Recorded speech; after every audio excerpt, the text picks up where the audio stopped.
Good, I guess, afternoon now from Madeira Beach. So as of right now, all Pinellas County, anyone that can receive power has power restored. I know they had hundreds of thousands of outages just in here alone. You know, here in Pinellas County, Gulf Boulevard, Florida Department of Transportation, they've removed 50,000 cubic yards of sand. You see all this sand that gets brought in with the storm surge, and you still have some piles I see that's been put on the side. A lot of that's been hauled off. They're going to store that, and then if the communities want it for beach renourishment, you can bring the sand in and do beach renourishment for your dunes. But bottom line is that brought a lot, so they did a really good job to be able to help with that.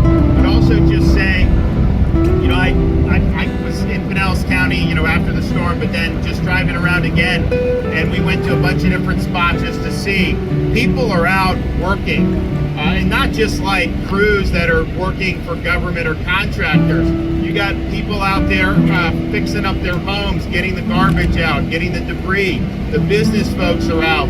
And, you know, this was a lot of damage here, but I'll tell you, people are making progress because they're out there doing the work. So I was really impressed with what I've seen in terms of the progress. Really, really positive.